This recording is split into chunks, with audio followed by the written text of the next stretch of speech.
canke mwaramutse bivanye naho muriko muratwumva muherereye. Iyi ni Radio FM ijuru ry'ugwaruka, radio mushobora kumva muciye kuri wezi 3 akaburungu Radio FM akaburungu.com amasaha 28 kuri 28 kandi buri munsi.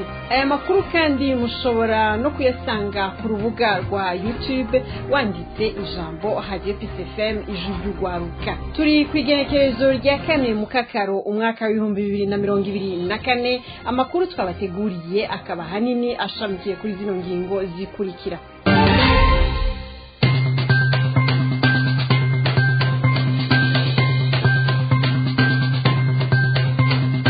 Nta yindi nzira nimwe isigaye kugira Uburundi buronke akoyoko atari uko Ndayishimiye Varisito arongoye Uburundi muri kino gihe yotanga imihoho. Uwo ni umwihwezo wa Karayenga Atanaze muca mu vyumva. Hari imiyabaga ibiri yunguruza abantu yanyurujwe mu ntango z'iyindwi, n'ubu nta kayambu batwawe n'iperereza ryo mu ntara ya Cibitoke bagirizwa kugemurira abagwanyi navyo muca mu vyumva. Induta muri Tanzania n'ubu haracari uruhagarara inyuma yaho umwe mu bapolisi bacungera ikambi akubitiwe buyoka n'impunzi kubera agashavu. navyo twabibateguriye. Amakuru twabateguriye saya gusa turafitiye n'ayandi avugwa mu bindi bisata. Gumana na jewe Jeanne d'Arc Gikundiro ngirenda yabashikirize, nkaba ndikunda fashwa na Yves Irakoze mu buhinga bw'ivyuma. Kaze mwese.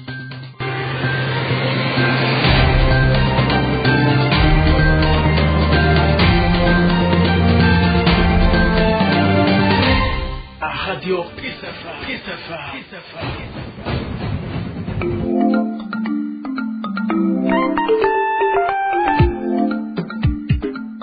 Kera baparike gutu bavuga bati ibigabo burihabwa. Erega n'ubu bugabo burihabwa kandi abarundi bazohaguruka bavyankegare. None ntubizi ntiwabivuze wewe wenyene. Nuko ni abantu bazovuga ngo leta duhe leta ntaco izobaha. Oya abarundi no guhaguruka bakayibwira yuko igezaho izirikirakora, kuko urabona ko nawe urabibona ko birenze urugero. Ariko muri hano vyorase ibintu vya vyorase sivyo bazobikore kuko birashoboka rero bigwanisho byinshi bishoboka abantu batakoresheje vyorase. Abarundi barazi inzira bazofata rusiri nico bazokoresha, kuko iyo umuntu wamubwiye kabiri gatatu kamubwira ntiyumve, inzira ni nyinshi nawe urabivuze bazokoresha ngira ngo inzira ishobora kumvikana. Yego kandi biza byaratanzwe. Epitasi icyo utazi nuko iyo umuntu ashikira ubutegetsi yaciye muri izo nzira z'ibigwanisho aca twara ukonye. Je urabibaza ndabizi. Je urabibaza ndabizi. Indabo ibazwanye kose bazobabuza kubandanya uko bariko barabikora, kuko ntibizokomeza uko biriko biragenda kandi byaranatanguye. Murabibona abanyagihugu bakanezerwa ibi bintu byo kwama baturatura bari mu moko bari mu bintazi bikavaho bigahagarara. Nico gikuru muri byo bagatera imbere bakagira agateka kamwe twamye. Ako gateka rero bazokagira abadede batakihari, kuko ivyo abadede bakora ngira ngo ntibashaka kwako gateka kahaba. Nabone abadede babuko nyene niho bazoba bari uja gusa nuguhindura bohindura, kuko abadede bagiye mwishamba babwira abaporo bavuga ku baporo na gucyo nyene n'abandi nuko rero twe twibaza ahubwo se tugomba kujamo tukumva yuko ari ubwo duteza gusoza twese turi hamwe. Ico nibaza abarundi twese ico coco nico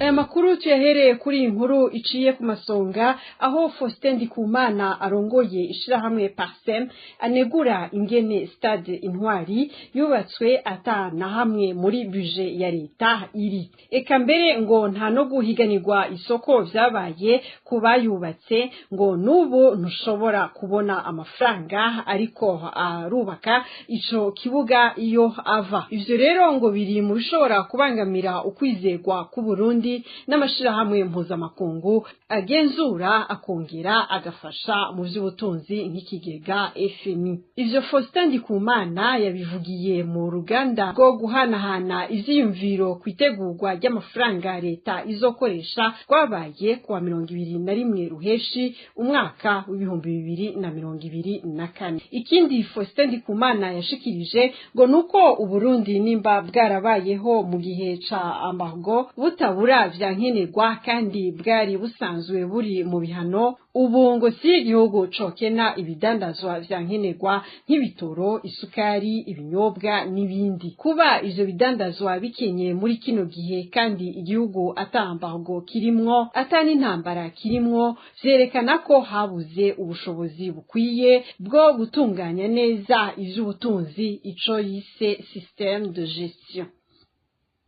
Umutekano ariko mu vy'impunzi induta mu gihugu ca Tanzania kwigerekezo rya kabiri mu kakaro umwaka wa 2024 nk'igihe c'isaha 12:30 igipolisi gikorera mu nkambi y'induta cagiye kwirukana impunzi aho bari bandiye utudandazo twabo duto duto mu gasoko nk'uko igipolisi cari kibimenyereye kubirukana. Ariko rero ejo haheze ibintu vyari vyahinduye isura. Abari muri ako gasoko n'ishavu n'akantu barengeye ku mupolisi umwe baramukubita baramusinzikariza ubuzima. Inkuru ya Diane Ariera Kaneza yimenyereza kuri Radio PCFM ijwi ry'ugwaruka. Nkuko amakuru ava mu ikambi y'induta mu gihugu ca Tanzania avyemeza, uwo mupolisi yatabawe n'abajeje umutekano bazi nk'abasungusungu. Aba nabo bakaba basanzwe bazwi ku mabi menshi mu bijanye no gutoteza impunzi, akaba ari nabo baciye bamutabara. Kuva uwo munsi gushika kuri uyu wa kane igenekerezo rya 4 mu kakaro, igipolisi kimeze magabo induta, amazu amwamwe arakikujwe. Impunzi zabwiye uruganda rwacu ko mu mazone amwamwe abapolisi n'abasungusungu kuva ejo bakurakuranwa kandi baguma bahekenya amenyo, bakemeza ko bafise ubwoba kuko gushika ubu ngo batazi n'impunzi z'abarundi bamaze guhagarika kuva hirya y'ejo uko bangana, kuko byavuzwe n'impunzi y'induta. Ni mu gihe uwo babonye baca bafata, ubu bakaba bamaze gufata abantu benshi cyane higanjemwo abagabo, kandi gushika ubu atawuzi iyo babajana. Umupfasoni yaganiriye na Peace FM yabwiye uruganda rwacu ko umugabo wiwe yavuye mu bwiherero agarutse asanga abasungusungu bamaze gukikuza inzu, baca bamutwara uko nyene atanagapira yambaye hejuru. Uwo mupolisi bakaba baramukubise hafi yo gupfa, yagerageje kwinyegeza mu nzu y'impunzi birananirana kuko bahavuye babomora urugi rw'iyo nzu bamukuramwo babandanya kumukubita. Amasoko yacu aho induta avuga ko uwo mupolisi yagerageje kumanika amaboko abasaba ikigongwe. Abarundi bararahira bararenga ko batamureka, ahubwo umwe wese yafata ikimwegereye akamukubita. Gushika ubu izone y'8 na zone y'indwi biracazunguruswe n'igipolisi hamwe n'abasungusungu. Aha impunzi zikemeza ko atawuzi amaherezo yavyo. Ivyo byose bikaba byabereye mu izone y'8 ku ruhande ruhereranye n'amashengero. Apriela urakenuye. Ngaho muri ico gisata nyene muri komine Rugombo, abayabaga babiri banyonga amapikipiki baranyurujwe. Justin Niremera na Yves Nsanzurwimo ntawuzi irengero ryabo kuva kuwa gatandatu uheze, banyurujwe mu gihe bari bajanye ibifungurwa bashiriye bene wabo biga muri Republika Iharanira Intwaro Rusangi ya Kongo. Bakaba baranyurujwe n'iperereza ryabiketse kuba bakorana n'abagwanyi.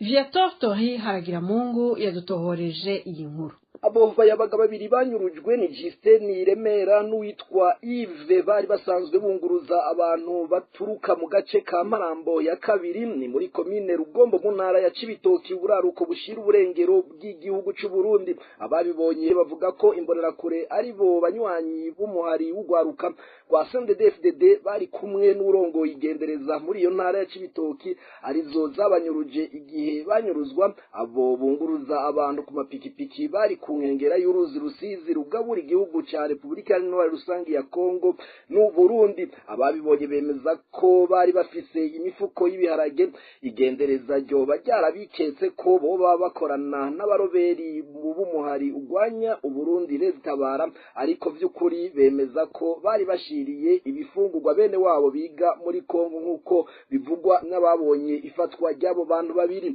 Bongera ko bakavuga ko ubwo nyene baciye burizwa mu modoka y'urongoye igendereza yaciye yerekeza ahantu hatazwi. Abo mu miryango yabo bahungu babiri bemeza ko barondeye mu busho bwose bwo muri iyo ntara barabura. Kubw'imiryango yabo ngo barafise amakenga ku mutekano wabo, ahubwo nyabuna bagasaba inzego zibijejwe kubabwiza ukuri ikibanza bafungiwemo. Urongoye igendereza mushasha mu ntara ya Cibitoki yanse kugira ico ashikirije. Uwo akaba yashikanywe gukora mu ntara ya Cibitoki vuba cyane, yavuye i Muyinga aho yavuzwe mu bwicanyi no kunyuruza abantu. Muri iyi myaka iheze abanyagihugu benshi baba mu ntara za Bubanza na Cibitoki zihanurubibe na Repubulika Iharanira Rusangi ya Kongo baranyurujwe, abandi baricwa bikekwa gukorana n'imigwi y'abarundi icumbitse mu ntara ya Kivu y'Amajepfo mu buseruko bwa Kongo. Bamwe muri abo bantu basanzwe mu busho, abandi ntibaratogwa. Nawe Viator ndagukengurukire. Muri politike mu gihe atoba umuti wo kubaha amategeko, biragoye kugira amasiha ave mu bigega canke ngo habe ugutanga imihuho kutwara Uburundi Varisito Ndayishimiye kuko abugejeje aho umwasa ashaka. Ibi bigashikirizwa na Atanaze Karayenga, umuhinga mu vya politike akaba n'umumenyesha makuru yigenga. Tumukurikire. Twikebuke twebwe abarundi aho tugeze ubu, amasiha yarinjiye mu kigega kandi amasiha arabuza abarundi kudandaza ibigori ubikura mu Kirundo bijana Bujumbura canke ubikurira Ibututsi ubijana mu Kirimiro.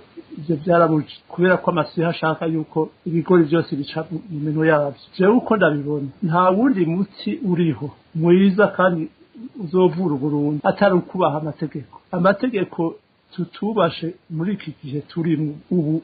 Dutwagwa n'umuntu atatowe n'abanyagihugu, dutwagwa n'umuntu adafise umugambi gutwarira abarundi bose neza kandi hakurikijwe amategeko. Dutwagwa n'umuntu yahemukiye abarundi, yahemukiye abasoda, yagurishije abasirikare b'abarundi bagenda kuba ibintu bitakikira n'amazina navyitsa abawazarundi muri Kongo. Dutwagwa n'umuntu yakingiye ikibaba abishe, abasambanije, abangaje abandi barundi benshi. Dutwagwa n'umuntu atakintu na kimwe afise kuvuga ngo zoteza imbere Burundi atari kwemanga yuko atunze vyinshi, yorora isazi, ibifyera, imisibo. Dutwagwa n'umuntu akwiye gutanga imihoho mu by'ukuri. Nta wundi muti uri imbere ushoboka uwo muntu yitwa neza adatanze imihoho.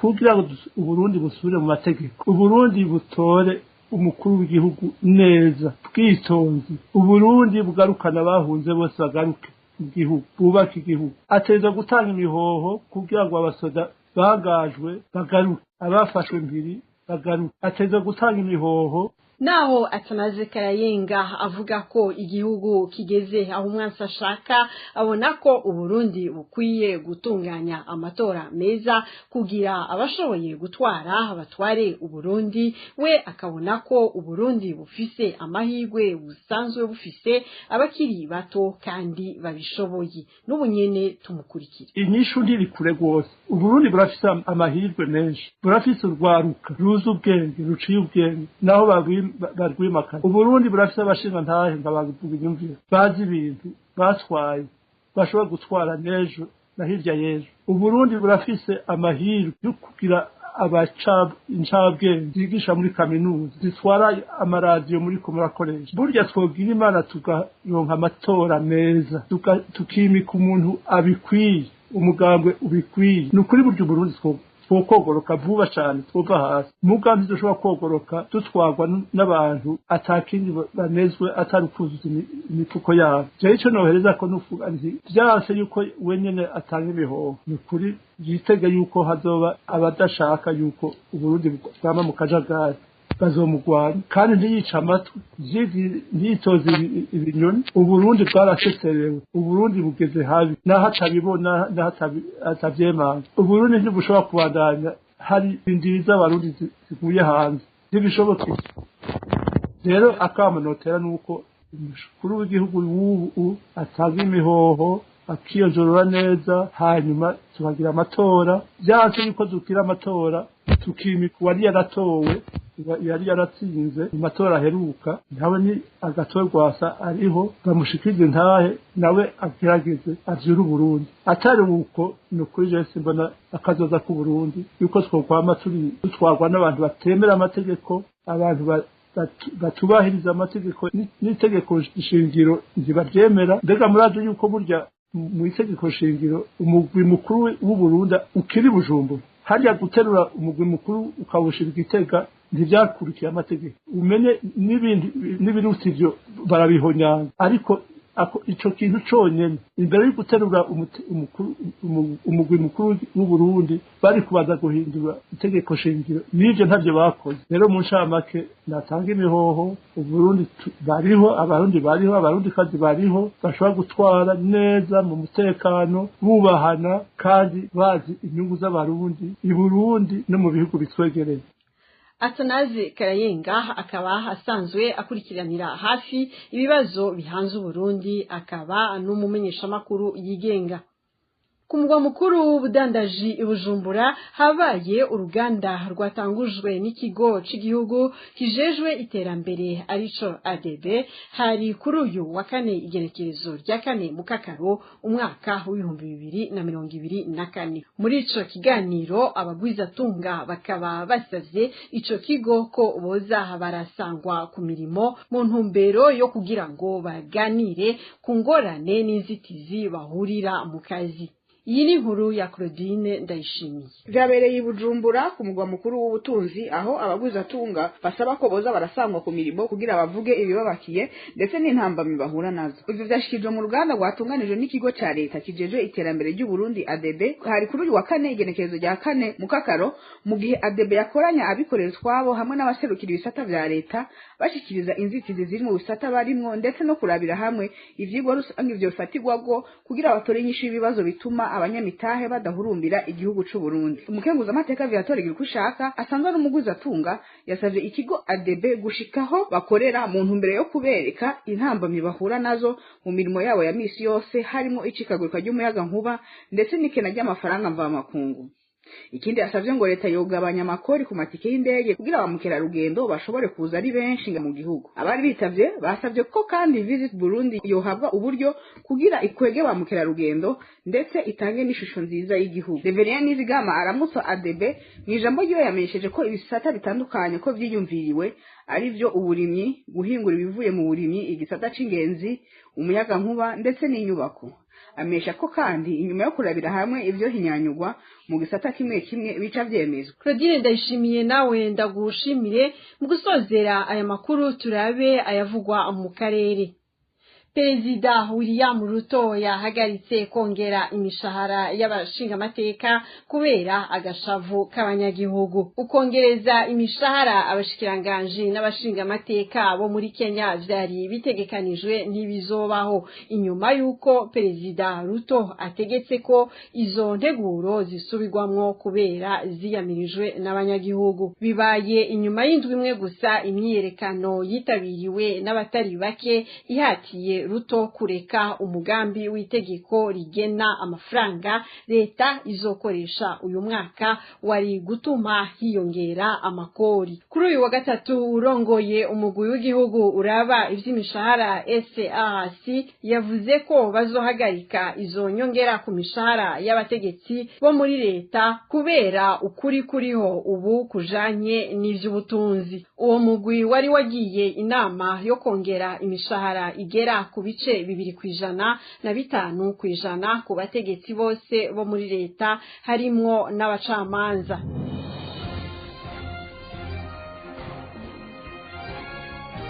niyo ngaha nyene dusozereye amakuru twari twabayateguriye mwakoze mwese mwayakurikiranye kuva mu ntango zayo shimira uruganda rwacu rwayatorokanije rukayabashikiriza ntibagiye Yves irakoze yamfashije mu buhinga bw'ivyuma nayo jewe Jean d'Arc gikundiro nariko ndayabashikiriza mu nkundire duhana isango ku munsi w'ejo na gahwana